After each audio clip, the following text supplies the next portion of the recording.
Today we're headed to Sunrise in Decherd, Tennessee, which is a short drive from Winchester Municipal Airport. My guest is Scott LaChapell.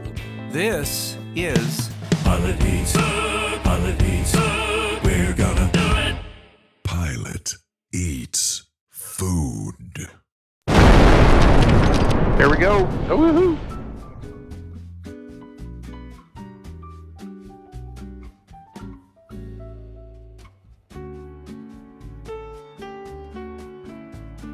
Ellington traffic 500, turning crosswind for runway 20, Ellington.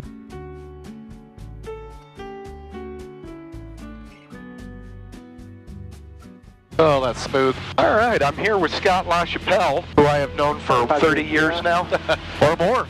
Yeah, at least 30. Gosh, I think we first met in 89 or 90. Guys, it's been that long? Yeah, we met freshly off a Williamson Family Singers performance. So Scott just informed you of something I've tried to keep from the general public, and that is that I sang with my family Oh, it's glorious. all through my childhood and up till I was about 24-ish. That's going back a year or two. Scott is from the Central Valley of California, and I'm from down in Los Angeles area. Scott grew up in proximity to my wife, Vanessa. They grew up together. You're a brilliant musician. However, you were smart enough to get out of the music industry. What happened? Like, in a brief synopsis, give us a life story. Wow. Okay. You know, I always loved piano. I started playing very young. I don't know if I was 10 or 11 watching the intro to On Golden Pond. Oh my God. And hearing the piano work there and was blown away at its ability to describe a moment. And then started attending EB Free in Turlock and watched the piano player there just tear up these hymns. Oh, wow. And I thought, that's it, I'm completely hooked. And developed piano, then quickly realized, how am I going to make a living playing classical music? I said no to a piano scholarship, was considering a piano major, said no to that, and then this MIDI studio craze took off in the mid-late 80s. And quickly realized, you know, these guys like Yanni and John Tesh and Richard Souther and Lyle Mays were not needing to do choir backups to make a living. So I was determined to start a home studio and actually did pretty decent with it. Made a modest living out of it for about 7 or so years. I then moved to Nashville thinking that was going to be a great way for me to realize some more consistency, but brutal. Very competitive. That was sort of the beginning of the end for my my music aspirations.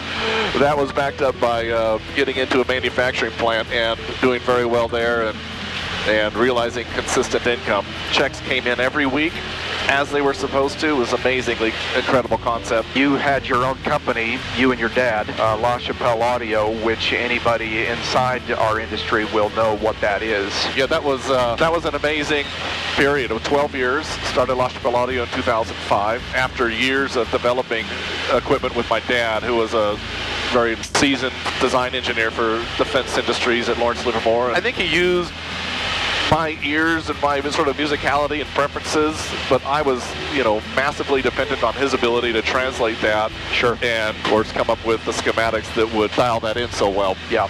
And it was fun. It was a rare duo in that regard, I think. Scott is also an almost pilot. Like, how close were you to soloing when you I had my solo scheduled. I was getting back into it after a couple of attempts, but my now wife, we were dating and doing, you know, getting along, and everything was going great, and I had this dilemma.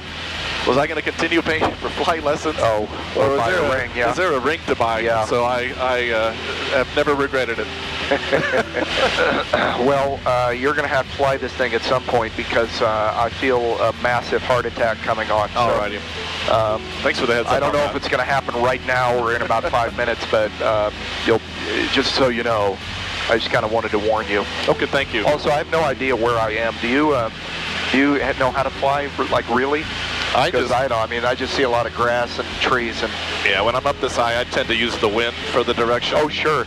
I don't have a sextant to tell me where I am. Wind is moving around.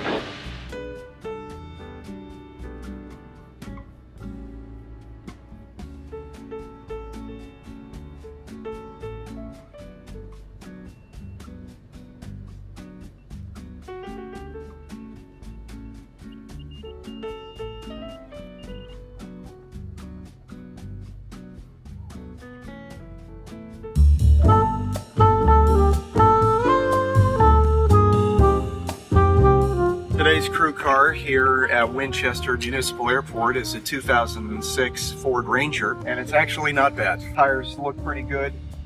I mean, there's just not much to speak of, other than the fact that it is, 17 years old, but it's been pretty well taken care of, actually. Even the bed looks good. We're pretty excited to go to Sunrise and get some breakfast. Beautiful.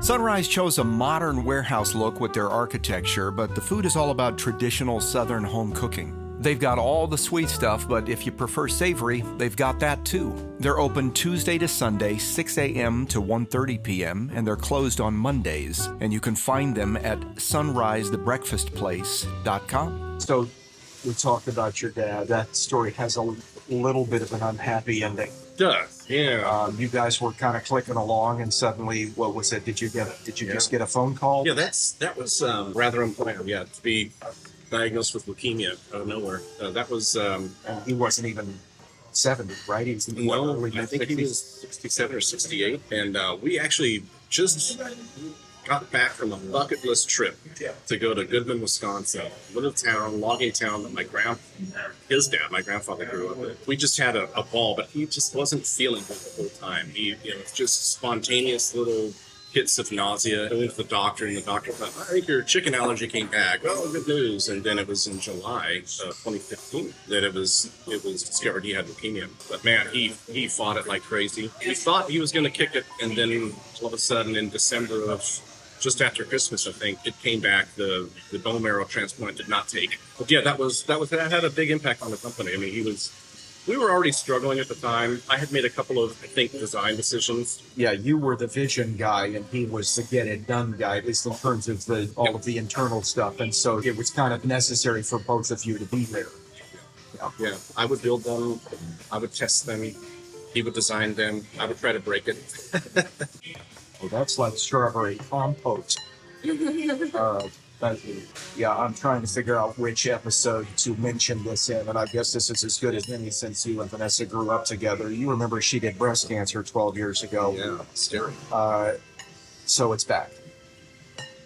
And it's liver, bone, lung. She had the shelf life.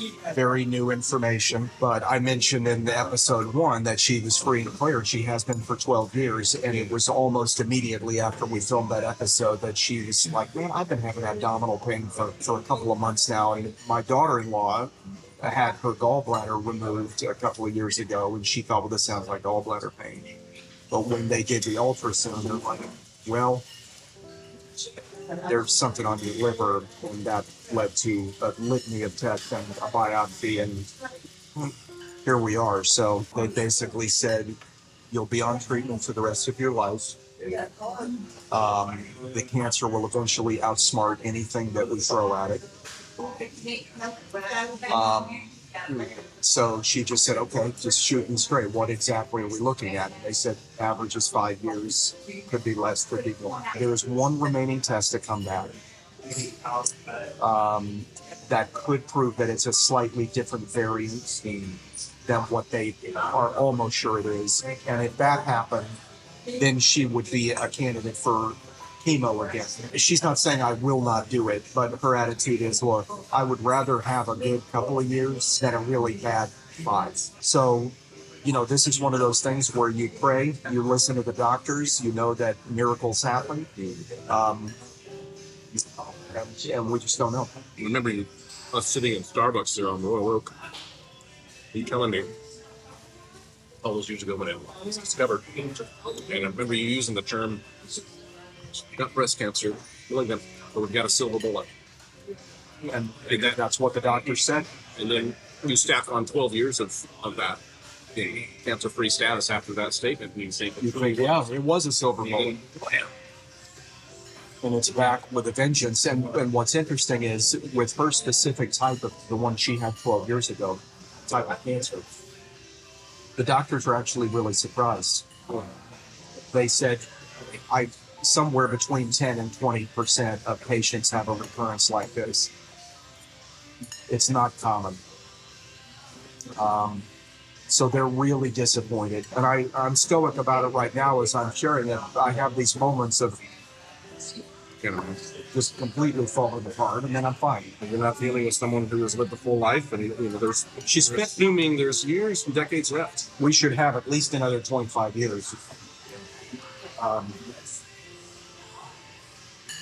And these pancakes aren't going to help me get another 25 years. The key is to stay healthy.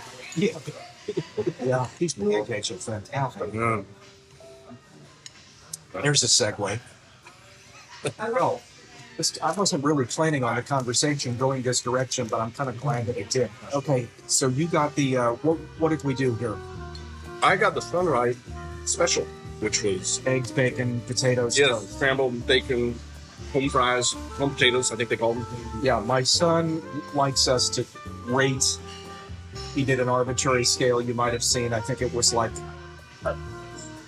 I believe Seth Rogen's, I think it was. So what is it today? Should we go, maybe today we'll do a Zeppelin scale, a Hindenburg scale. Oh, nice. A Hindenburg scale. And we'll go 7 is top, 0 is horrible. How many Hindenburgs would you, I would give mine a solid 6 Hindenburgs. I'm going to go 6.3. Oh, 7 is advancing. Yeah. 8, 9, 10, 11, 12, 13. To carry the warm.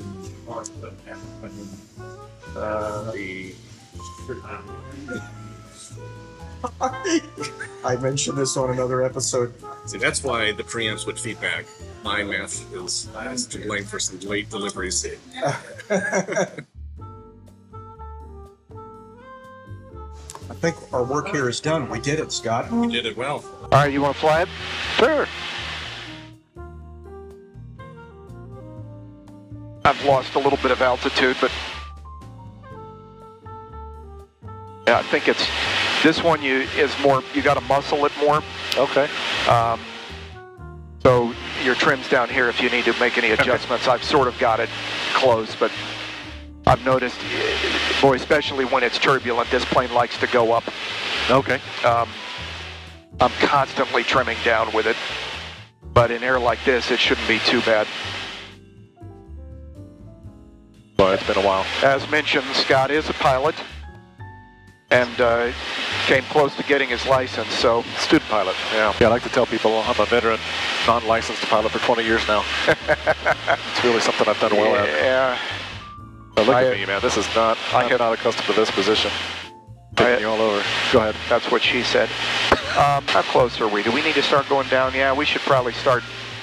I'll take it. There you go. Thank you. That was awesome. Ellington, 5 Manor Hotel, turning left base, runway 2, full stop, Lewisburg. Ellington traffic, I'm on 6401 Alpha, 5 miles to the east, inbound runway 2, Ellington.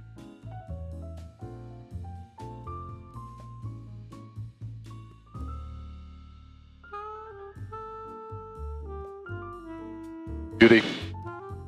There it was. All right, Scott. That went over too quickly. We pulled it off. We went to Sunrise. We had breakfast. I think we are nailing life. And now we're right in the middle of a touch and go to Chattanooga. Thank you. This generosity. All right. Say bye. Look at the camera. Bye-bye.